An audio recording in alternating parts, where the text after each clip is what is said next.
ಎಂಟಲ್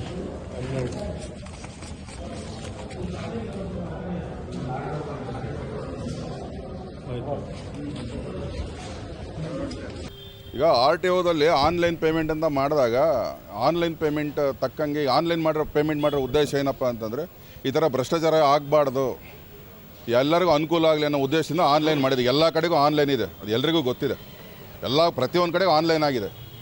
ಆಯ್ತಾ, ಈಗ ನೋಡಿರಿ, ಮುಂಚೆ ಎಲ್ಲ ರಿಜಿಸ್ಟ್ರೇಷನ್ ಆ ಥರ ಇತ್ತು, ಈಗ ತುಂಬ ಕಷ್ಟ ಆಗಿದೆ, ಎಲ್ಲ ಕಡೆಗೂ ಬಿಗಿ ಮಾಡಿದೆ. ಅದು ಗೊತ್ತಿದ್ದ ಮೇಲೆ ಓಪನ್ ಆಗಿ ಒಂದು ಸೈನಿಗೆ ಇಷ್ಟ ಅಂತೇಳಿ ದುಡ್ಡು ಇಸ್ಕೊಂತಾರೆ ಅಂತಂದರೆ ಅದು ಯಾವ ಮಟ್ಟಕ್ಕೆ ಸರಿ? ಈಗ ರವಿಯವ್ರು ಮಾಡಿದ್ದು ಸರಿ ಅಲ್ವಾ, ತಪ್ಪಲ್ವಾ ಇದು? ಅವರು ರವಿಯವರು ಸೂಪರ್ಡೆಂಟ್ ಆರ್ ಟಿ ಒ ಆಫೀಸಲ್ಲಿ ಸೂಪರ್ಡೆಂಟ್ ಆಗಿದ್ದಾರೆ ಸರ್. ಆರ್ ಟಿ ಒದಲ್ಲಿ ಯಾವ ವಿಚಾರಕ್ಕೆ ಸರ್? ಈಗ ಲೈಸೆನ್ಸ್ ಅಪ್ರೂವಲಿಗೆ ಅಥವಾ ಎಫ್ ಸಿಗೆ ಈ ಥರ ಸುಮಾರು ವಿಚಾರಕ್ಕೆ ಒಂದು ಸೈನಿಗೆ ಇಷ್ಟ ಅಂತೇಳಿ ಎಲ್ಲ ಫೈಲ್ಗೂ ತಗೊಂತಿದ್ದಾರೆ ಅವರು. ವಿಡಿಯೋ ಇದೆ ನಮ್ಮ ಹತ್ರ, ತೋರಿಸಿದ್ನಲ್ಲ ಸರ್. ಸರ್ ಖಂಡಿತ ರವಿ ಅವ್ರ ಬಗ್ಗೆ ಸ್ಟಾರ್ಟಿಂಗ್ ನಾವು ಮಾಹಿತಿ ಹಕ್ಕಲ್ಲಿ ಫಸ್ಟು ನಾವು ಅವ್ರಿಗೆ ಮಾಹಿತಿ ಹಾಕಿದ್ವಿ.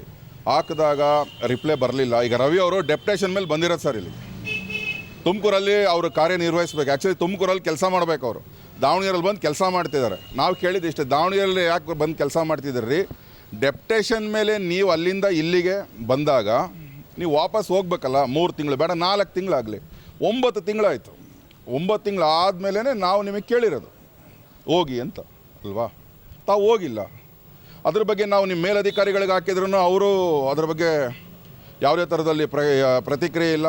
ಆಮೇಲೆ ಭೀಮನಗೌಡ ಪಾಟೀಲ್ ಅಂತೇಳಿ ಶಿವಮೊಗ್ಗದಲ್ಲಿ ಜಂಟಿ ಕಾರ್ಯದರ್ಶಿ ಆಗಿದ್ದಾರೆ, ಆಯುಕ್ತರು, ಜಂಟಿ ಆಯುಕ್ತರಾಗಿದ್ದಾರೆ. ಅವ್ರಿಗೆ ನಾವು ದೂರನ್ನ ಸಲ್ಲಿಸಿದ್ದೀವಿ. ಅವ್ರೇನಂದ್ರೆ ಇಲ್ಲ ನಾವು ಆಯುಕ್ತರಿಗೆ ಕಳಿಸಿದ್ದೀವಿ ಸರ್.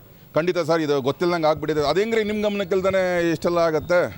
ಇನ್ನು ಎಲ್ಲರೂ ಶೇರ್ ಮಾಡ್ಕೊಂತಿದ್ರೆ ಯಾವ ಥರ ಬಂದಿರೋ ದುಡ್ಡಲ್ಲಿ? ಇನ್ನೊಂದು ವಿಚಾರ ಬಂದಿದೆ, ಆರ್ ಟಿ ಆಫೀಸಲ್ಲಿ ಸಂಜೆ 5 ಗಂಟೆ ಮೇಲೆ ಅಂದ್ರೆ ದುಡ್ಡನ್ನು ರಾಶಿ ಹಾಕಿ ಎಣಿಸ್ಕೊಂತ ಕೂರ್ತಿರಂತೆ. ನಮ್ಮ ಹುಡುಗ ಅದನ್ನು ಆರ್ ಟಿ ಆಫೀಸಲ್ಲಿ ದುಡ್ಡನ್ನ ರಾಶಿ ಹಾಕಿ ತೆಗಿತಾರಂತೆ. ನಾವು ಅದನ್ನು ಬೇಡ ಅಂತ ಇದು ಮಾಡಿದ್ದೀವಿ, ಬೇಡ ಸುಮ್ಮನೆ ಅಂತ. ದಯವಿಟ್ಟು ತಿದ್ದುಕೊಂಡ್ರೆ ಎಲ್ರಿಗೂ ಒಳ್ಳೇದು. ಸರ್ ಸುರೇಶ್ ಅವರು ಬಂದ್ಬಿಟ್ಟು 2008ರಿಂದ 2025 ತನಕ ಒಂದೇ ಕಡೆ ಕೆಲಸ ಮಾಡ್ತಿದ್ದಾರೆ. ಟ್ರಾನ್ಸ್ಫರೇ ಆಗಿಲ್ಲ ಅಂತ ಅವ್ರಿಗೆ.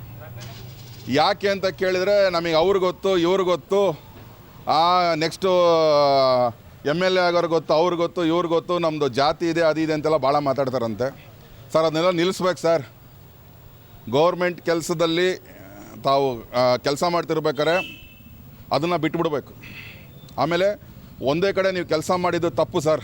ಅದನ್ನು ನೋಡಿ ನಿಮ್ಮ ಕೆಳಗಡೆ ಇರ್ತಕ್ಕಂಥ ನೆಕ್ಸ್ಟ್ ಪೀಳಿಗೆ ಏನು ಇದ್ದಾರಲ್ಲ ಅವರು ಅದನ್ನೇ ಮಾಡ್ತಾರೆ. ಎಲ್ಲರಿಗೂ ಗೊತ್ತಿರ್ತಾರೆ ಸರ್. ನಿಮ್ಮನ್ನು ನೋಡಿ ಅವರೇ ಇದ್ದಾರೆ, ಮತ್ತು ನಾನು ಇನ್ನೇನು ಅಂತ. ಯಾಕಂದರೆ ನೀವು ಹೇಳ್ದಂಗೆ ಕೇಳ್ಕೊಳಕ್ಕೆ ಒಂದು 4 ಜನಕ್ಕೆ ಅಸಿಸ್ಟೆಂಟಾಗಿ ಇಟ್ಕೊಂಡಿರ್ತೀರ ನಿಮ್ಮಂತೆ ಇರೋರಿಗೆ. ನೆಕ್ಸ್ಟ್ ಹೋಗ್ಬೇಕಾದ್ರೆ ಸಾಹೇಬ್ರು ಏನಾರು ಮಾಡ್ತಾರೆ ಅಂತೇಳಿ ಪಾಪ ಅವರು ನಿಮ್ಮ ಮಾತೇ ಕೇಳ್ತಿರ್ತಾರೆ, ನಿಮ್ಮನ್ನು ನಂಬಿ. ಲಾಸ್ಟಿಗೆ ನೀವು ಅವ್ರಿಗೆ ಮಾಡ್ತಿರಲ್ಲ, ಟಾಟಾ ಹೇಳಿ ಹೋಗ್ತೀರೋ ಯಾರಿಗೆ ಗೊತ್ತಿಲ್ಲ. ಸೊ ಅದಕ್ಕೆ ದಯವಿಟ್ಟು ಅದನ್ನು ನಿಲ್ಲಿಸಿದರೆ ಒಳ್ಳೇದು. ಇದ್ರ ಬಗ್ಗೆ ನಾವು ರಾಮಲಿಂಗಾರೆಡ್ಡಿ ಅವರಿಗೂ ಸಾರಿಗೆ ಸಚಿವರಿಗೆ ನಾವು ಕಳಿಸ್ತಾ ಇದ್ದೀವಿ ಲೆಟ್ರು. ಸೊ ಅವರು ಇದ್ರ ಬಗ್ಗೆ ಕ್ರಮ ತಗೊಬೇಕು. ಇಮಿಡಿಯೇಟಾಗಿ ರವಿ ಅವ್ರನ್ನ ಇಲ್ಲಿಂದ ತುಮಕೂರಿಗೆ ವರ್ಗಾವಣೆ ಮಾಡಬೇಕು. ಫೋನ್ ಮಾಡಿ ನಮ್ಮವ್ರನ್ನ ಕಳಿಸ್ಕೊಟ್ಟು ಅಲ್ಲಿ ಲೆಟ್ರ್ ಕೊಟ್ಟಾಗ ನನಗೆ ವಯಸ್ಸಾಗಿದೆ, ನನ್ನ ಕೈಲಿ ನಮಗೆ ಈ ಟೈಮಲ್ಲಿ ಯಾಕೆ ಈ ಥರ ಇದು ಮಾಡ್ತಾರೆ ಅಂತ ಕೇಳಿದ್ರು. ವಯಸ್ಸಾಗಿದೆ ಅಂತಂದ್ರೆ ತುಮಕೂರಲ್ಲಿ ರಿಟೈರ್ಡ್ ಆಗಿಬಿಟ್ರಿ, ವಾಲಂಟ್ರಿ ರಿಟೈರ್ಮೆಂಟ್ ತಗೊಳ್ರಿ. ನಿಮ್ಮ ಕೈಲಿ ಕೆಲಸ ಮಾಡೋಕ್ಕಾಗಿಲ್ಲ ಅಂದರೆ ದುಡ್ಡು ಇಸ್ಕೊಬೇಕಾದ್ರೆ ಜೋರು ಮಾಡಿ ದುಡ್ಡು ಇಸ್ಕೊಂತೀರಾ? ಆಮೇಲೆ ಇವರು ಸುರೇಶ್ ಅವ್ರು ನೋಡಿದ್ರೆ ನಾನು ರಿಟೈರ್ಮೆಂಟ್ ಆಗೋ ತನಕ ನಾನು ಆಫೀಸಿಗೆ ಬರಲ್ಲ, ನಾನು ಇಲ್ಲೇ ಇರ್ತೀನಿ, ನಾನು ರಜದಲ್ಲೇ ಇರ್ತೀನಿ ಅಂಥೇಳಿ ಅಲ್ಲೇ ಮನೇಲೇ ಇದ್ದಾರಂತೆ.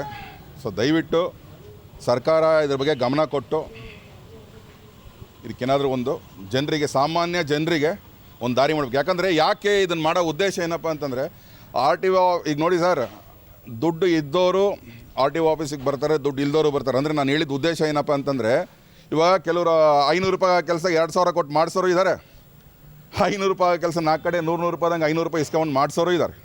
ಸೊ ಹಂಗಾಗಿ ತುಂಬ ಆನ್ಲೈನ್ ಮಾಡಿರೋ ಉದ್ದೇಶ ಇವ್ರಿಗೂ ಎಲ್ರಿಗೂ ಒಳ್ಳೇದಾಗಲಿ ಅಂಥೇಳಿ ಒಂದು ಉದ್ದೇಶದಿಂದ ದಯವಿಟ್ಟು ಎಲ್ರಿಗೂ ಒಂದು ಅನುಕೂಲ ಮಾಡಿರಿ. ಇದೇ ನನ್ನ ಉದ್ದೇಶ ಸರ್. ಈಗ ರಾಮಲಿಂಗಾರೆಡ್ಡಿ ಅವರು ಏನಾರು ಇದ್ರ ಬಗ್ಗೆ ಕ್ರಮ ತಗೊಂಡಿಲ್ಲ ಅಂತಂದರೆ ಖಂಡಿತ ನಾವು ಲೋಕಾಯುಕ್ತಕ್ಕೆ ದೂರು ಕೊಡ್ತೀವಿ.